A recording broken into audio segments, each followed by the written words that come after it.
Hello friends, welcome to Sagar coaching classes Guna.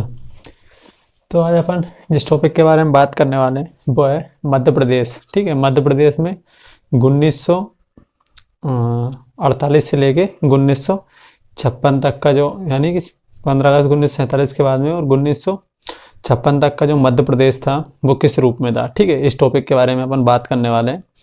Madhya Pradesh PSC की vacancies आ चुकी हैं। यदि आपने फॉर्म नहीं डाला है तो डाल दीजिए, उसके फॉर्म डले होने लगे हैं 11 तारीख से। ठीक है, 10 साल लास्ट है। तो आज अपन जिस टॉपिक के बारे में बात करने वाले हैं वो ये है 1947 से 1948 तक 1956 तक का मध्य प्रदेश। ठीक है, तो जब भारत आज़ाद हुआ, ठीक है, जब भारत आज़ाद हुआ तो भारत में कोई भी मध्य प्रदेश नाम का या कोई भी किसी नाम का राज्य नहीं था। ठीक है ना, यानी कि मध्य प्रदेश नाम का कोई राज्य नहीं था जब भारत आज़ाद हुआ था 15 अगस्त 1947 को। तो भारत आज़ाद हुआ था उस समय जो भारत में राज्य थे वो थे श्रेणी राज्य। कौन से थे? श्रेणी राज्य। ठीक है, जैसे कि भारत ने 4 श्रेणियों में सभी राज्यों को बांट दिया था। ठीक है, यानी कि जैसे ही भारत आज़ाद हुआ उसने क्या कर दिया, मध्य प्रदेश नाम का कोई राज्य नहीं था बल्कि क्या कर दिया था, 4 श्रेणियों में पूरे भारत के जितने भी राज्य हैं उनको क्या कर दिया था, बांट दिया था अलग अलग। ठीक है ना, श्रेणी 1, श्रेणी 2, श्रेणी 3 और श्रेणी 4। ठीक है, जो श्रेणी 1 में जो श्रेणी ए में जो राज्यों की संख्या थी वो थी 9। कितने? श्रेणी 1 में 9 राज्य थे। श्रेणी बी में कितने थे? तो श्रेणी बी में 8 थे। और श्रेणी सी में कितने थे? तो श्रेणी सी में 9 थे। जबकि श्रेणी डी में एकमात्र राज्य था जो कौन सा था, अंडमान एवं निकोबार द्वीप समूह। ठीक है, अंडमान एवं निकोबार। ठीक है, अंडमान निकोबार द्वीप समूह किसमें था? तो श्रेणी डी में था। श्रेणी डी में केवल एक ही राज्य था जो कौन सा था, तो अंडमान एवं निकोबार द्वीप समूह था। ठीक है, तो श्रेणी ए में 9 राज्य, 8 राज्य श्रेणी बी में, और श्रेणी सी में कितने थे? तो 9 राज्य थे। जबकि डी में कितने थे? तो एक था मात्र। कौन सा? अंडमान एवं निकोबार द्वीप समूह। ठीक है, इसके बाद क्या हुआ, जो अपना मध्य प्रदेश है वो भी क्या था, इन्हीं में था। ठीक है, यानी कि जो मध्य प्रदेश था वो श्रेणी ए में भी था। जो आज का मध्य प्रदेश है उसका जो विस्तार है वो कहाँ पे था, तो श्रेणी ए में भी था, श्रेणी बी में भी था, श्रेणी सी में भी था। ठीक है, यानी कि तीनों श्रेणियों में था। स्टेट ए, स्टेट बी और स्टेट सी। ठीक है, तो मध्य प्रदेश का जो स्टेट ए है यानी कि श्रेणी ए है, इसमें जो मध्य प्रदेश का भाग था वो किस नाम से जाना जाता था? वो जाना जाता था सेंट्रल प्रोविंस। कौन सा? सेंट्रल प्रोविंस, यानी कि सीपी बरार। कौन से? सीपी बरार के नाम से जाना जाता था। ठीक है, जो श्रेणी बी में शामिल था वो किस नाम से जाना जाता था? तो मध्य भारत के नाम से जाना जाता था। किस नाम से? मध्य भारत के नाम से जाना जाता था। और जबकि श्रेणी सी में जो राज्य था वो कौन सा था? तो विंध्य क्षेत्र था। कौन सा? विंध्य क्षेत्र। और श्रेणी सी में ही अपनी भोपाल रियासत पड़ती थी। कौन सी? भोपाल रियासत। ठीक है, याद रखिए भोपाल रियासत स्टेट सी में रखी थी, लेकिन भोपाल रियासत इस समय तक, यानी कि जब भारत आजाद हुआ था उस समय तक इस जो यहाँ के जो नवाब थे, कौन थे? तो नवाब हमीदुल्ला। कौन सा? नवाब हमीदुल्ला ने मतलब विलय पत्र पर हस्ताक्षर नहीं किए थे। यानी कि इन्होंने अपने भारत में विलय करने से अपनी रियासत का मना कर दिया था। यानी कि हम भारत में नहीं मिलेंगे। ठीक है, बेसिकली इनका मन तो पाकिस्तान का था, लेकिन अब वो बीच में फंसे हुए थे। इस चक्कर में वो डायरेक्टली मना कर रहे थे कि हम किसी में नहीं मिल रहा है। ठीक है, तो भोपाल रियासत ये क्या थी? एक स्वतंत्र थी, यानी कि ये विलय नहीं हुआ था इसका। ठीक है, लेकिन जब ये विलय हुए तो इसको किस में रखा गया था? तो स्टेट सी में रखा गया था। किस में रखा गया था? स्टेट सी में। ठीक है, यानी कि श्रेणी सी में रखा गया था। तो आप याद रखिए स्टेट यानी कि श्रेणी ए में कौन था? तो सेंट्रल प्रोविंस यानी कि सीपी बरार था। इसके बाद में स्टेट बी में कौन सा था? तो मध्य भारत था। और श्रेणी सी में कौन था? तो विंध्य प्रदेश और भोपाल रियासत थी। ठीक है, ये 3 श्रेणियां थी। इन तीनों से ही मिलकर क्या बना था? अपना भारत बना था। इन तीनों से ही मिलकर लगभग सारे राज्य इन्हीं से बने, क्योंकि श्रेणी डी में तो अकेला अंडमान निकोबार द्वीप था। तो अंडमान निकोबार द्वीप समूह तो वैसे भी आज भी अकेला ही है। केंद्र शासित प्रदेश है वो बात अलग है, केंद्र शासित प्रदेश है, लेकिन जो श्रेणी सी है इन्हीं में क्या थे? सारे के सारे राज्य हुआ करते थे। ठीक है, तो मध्य प्रदेश ने जो सेंट्रल प्रोविंस था, ठीक है, सेंट्रल प्रोविंस इसकी जो राजधानी थी, ठीक है, सेंट्रल प्रोविंस की जो राजधानी थी वो कौन सी थी? तो नागपुर थी। कौन थी? नागपुर थी। और 2 नवंबर 1981 2 नवंबर 1861 को कौन सा 2 नवंबर 1861 को केंद्रीय प्रांत, कौन सा, इसे केंद्रीय प्रांत भी कहते थे पहले, जब इसमें सीपी बरार 1936 में क्या किया गया था, हैदराबाद से बरार को किससे लिया गया था, हैदराबाद रियासत से मतलब उस पे किराए पे लिया गया था, किस पे, किराए से लिया था, ठीक है। तो सीपी बरार, जब तक बरार क्षेत्र इसमें सेंट्रल प्रोविंस में नहीं मिला था तब तक ये क्या कहलाता था, तो केंद्रीय प्रांत कहलाता, क्या कहलाता था, केंद्रीय प्रांत कहलाता था। जब इसमें बरार मिल गया तो इसका नाम क्या बदल गया, 1950 में सीपी बरार पड़ गया, क्या पड़ गया, सीपी बरार पड़ गया, ठीक है। तो जब 2 नवंबर 1961 को केंद्रीय प्रांत के रूप में क्या हुआ था, इसकी ये गठित हुआ था, सेंट्रल प्रोविंस जो क्षेत्र है, ये वाला जो पूरा जो क्षेत्र है यहाँ से लेके यहाँ तक का, ये जो गठित हुआ था, तो इसका गठन कब किया गया था, तो 2 नवंबर 1861 को किया गया था, जो कि किस में किया गया था, तो केंद्रीय प्रांत के रूप में किया गया था, ठीक है। और स्वतंत्रता के समय, यानी कि स्वतंत्रता के समय तक, स्वतंत्र जब भारत आजाद हुआ तो उस समय तक जो मध्य प्रदेश माना जाता है, जो मुख्य मध्य प्रदेश था, वो कौन सा था, तो यही था, सेंट्रल प्रोविंस, ठीक है।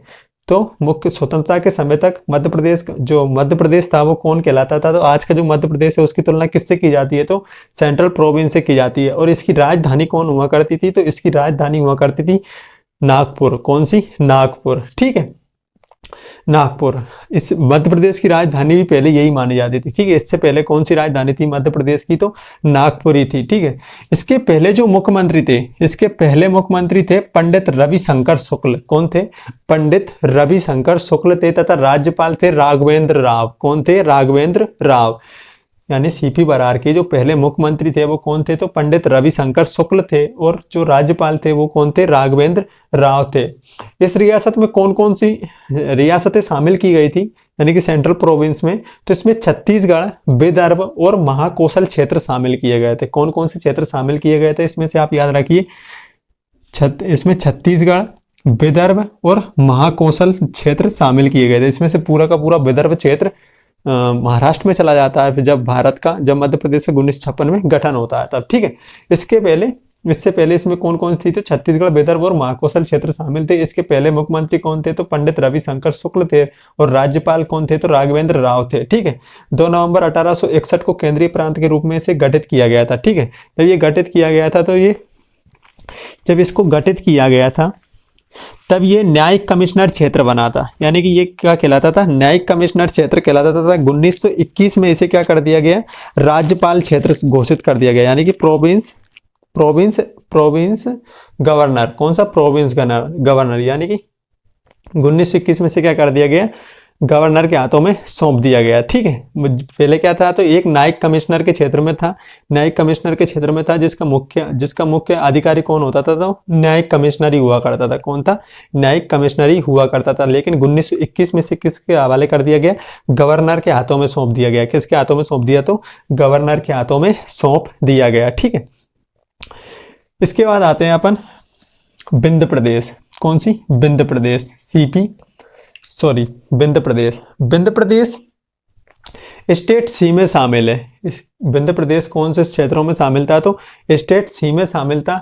इसका गठन कब किया गया था, तो इसका गठन किया गया था मार्च 1948 में। कब किया गया था, तो मार्च 1948 में किया गया था, तथा इसकी राजधानी जो बनी थी उसका नाम क्या था, तो रीवा था। विंध्य प्रदेश की राजधानी कौन सी थी, तो रीवा थी। इसमें कौन कौन थे, तो इसमें जो जिसके जो क्षेत्र थे वो थे बुंदेलखंड और बघेलखंड की 38 रियासतों को मिलाकर इसका गठन किया गया था। यानी कि विंध्य प्रदेश को जब गठन किया गया था 1947 के बाद, जब राज्यों का श्रेणी रूप में गठन किया जा रहा था, तो विंध्य प्रदेश में कौन कौन सी रियासतें मिलाई गई थी, तो मुख्य रूप से बघेलखंड और बुंदेलखंड की 38 रियासतों को मिलाकर कौन सा स्टेट बनाया गया था, तो विंध्य प्रदेश क्षेत्र बनाया गया था। तथा इसकी राजधानी किसको रखा था, तो रीवा को रखा था। किसको रखा, रीवा को रखा, ठीक है। और इसके जो सीएम थे, पहले जो सीएम थे वो कौन थे, तो शंभुनाथ शुक्ल थे। कौन थे, शंभुनाथ शुक्ल थे, ठीक है।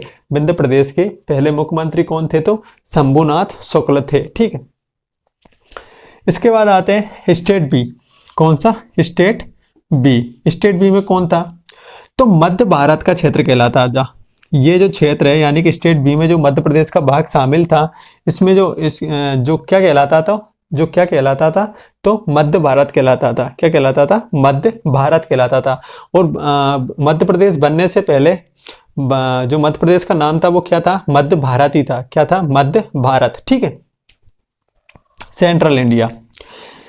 22 अप्रैल 1948 को, ठीक है, 22 अप्रैल 1948 को 25 रियासतों के साथ, कितनी रियासतें, 25 रियासतों के साथ ये अस्तित्व में आया था।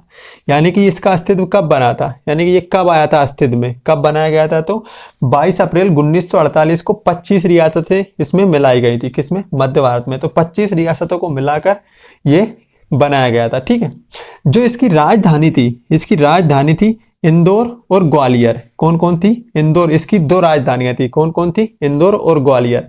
ग्वालियर थी 5.5 महीनों के लिए, 5.5 महीनों के लिए कौन रखी जाती थी इसकी मध्य भारत की राजधानी, तो ग्वालियर को रखा जाता था। तथा नहीं सॉरी 6.5 महीनों के लिए, कितने, 6.5 महीनों के लिए ग्वालियर थी, जबकि 5.5 महीनों के लिए इसकी राजधानी हुआ करती थी इंदौर। ठीक है, मध्य भारत की कितनी राजधानियां थी, 2 थी। कौन कौन सी, इंदौर और ग्वालियर। ग्वालियर कितने दिनों के लिए रहती थी तो राजधानी के रूप में, तो वो रहती थी 6.5 महीनों के लिए।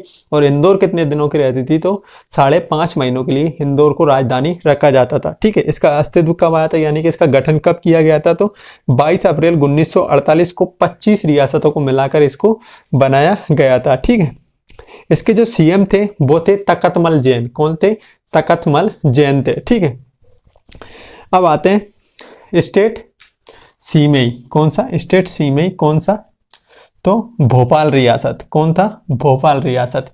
1 जून 1949, कब, भोपाल रियासत का विलय कब हुआ, तो 1 जून 1949 को विलय हुआ। किसमें, पार्ट सी में मिलाया गया। किसको, भोपाल रियासत को पार्ट सी में मिलाया गया। कब मिलाया गया था, तो 1 जून 1949 को भारत में शामिल किया गया था इस रियासत को। ठीक है, यहाँ के जो नवाब थे वो कौन थे, तो हमीदुल्ला थे। कौन थे, हमीदुल्ला खान थे। कौन थे, हमीदुल्ला खान थे। ठीक है, और इन्होंने अपनी जो राजधानी थी, हमीदुल्ला साहब ने जो अपनी राजधानी बना रखी थी, तो वो बना रखी थी इस्लाम नगर। कौन सी, इस्लाम नगर। कौन थी, इस्लाम नगर इसकी राजधानी हुआ करती थी भोपाल से पहले। यानी कि जब ये भोपाल रियासत की राजधानी कौन सी थी, जब इस पर किसका शासन था, तो नवाब हमीदुल्ला का। नवाब हमीदुल्ला का जब इस पर शासन था तो इसकी राजधानी कौन सी थी, तो इस्लाम नगर थी, जो कि भोपाल के समीप ही स्थित है। क्या है, भोपाल के समीप ही स्थित है। तो जब भारत का आज़ाद हुआ, तो जब भारत में क्या था, जो देसी रियासतें थी उनका विलय पर हस्ताक्षर चल रहे थे, जैसे कि सारे जूनागढ़ रियासतें, हैदराबाद रियासतें, ठीक है, जम्मू कश्मीर की रियासतें, ये तो आपने सुना ही होगा, इनके नाम तो आपने पढ़े भी होंगे। ठीक है ना, अच्छे से। तो ऐसे ही भोपाल रियासत भी थी, भोपाल वाले भी नहीं मान रहे थे। ठीक है, तो भोपाल वाले नहीं मान रहे थे। आपको पता है जो विलय का काम था वो किसके हवाले था, तो सरदार वल्लभ भाई पटेल के हाथ में। ठीक है ना, जो जितनी भी रियासतें थी उनका विलय का जिम्मा किसके ऊपर था, तो सरदार वल्लभ भाई पटेल के ऊपर था। वो वैसे ही दूसरे किस्म के आदमी थे, यानी कि उनका माइंड दूसरे तरीके से सोचता था, नेहरू की तरह नहीं सोचता था।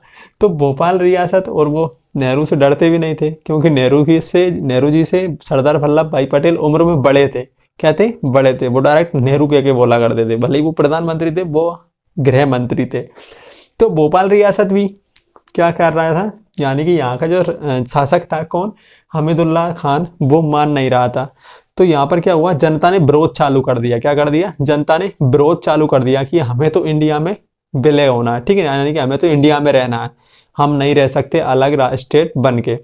तो हमीदुल्ला खान को आखिरकार हार माननी पड़ी, और 1 जून 1949 को भोपाल रियासत को पार्ट सी में क्या कर दिया गया, शामिल कर दिया गया। किस में किया गया था शामिल, पार्ट सी में शामिल कर दिया गया। ठीक है, इसकी राजधानी कौन सी थी, तो भोपाल से बनने से पहले, यानी कि इसका जब विलय नहीं हुआ था भारत में, तो इसकी राजधानी कौन सी थी, तो इस्लाम नगर थी। कौन थी, इस्लाम नगर। ये किसके समीप ही थी, तो भोपाल के समीप ही ये स्थित है। ठीक है, 1 जून 1949 को इसका उदय हुआ। और इसके जो पहले मुख्यमंत्री थे वो कौन थे, शंकर दयाल शर्मा। इसके जो मुख्यमंत्री थे वो कौन थे, तो शंकर दयाल शर्मा इसके पहले मुख्यमंत्री हुए। ठीक है, ये थी आपकी सेंट्रल प्रोविंस, यानी कि 1947 से लेके 1956 तक का जो मध्य प्रदेश है, 1948 से 1956 तक का मध्य प्रदेश। ठीक है, तो सेंट्रल प्रोविंस एक बार और रिवाइज कर लेते हैं। सीपी बराड़ जिसे कहते हैं, इसकी राजधानी कौन सी थी, तो नागपुर। ये राजधानियां पूछ सकता है आपसे, राजधानियों के नाम रखना है,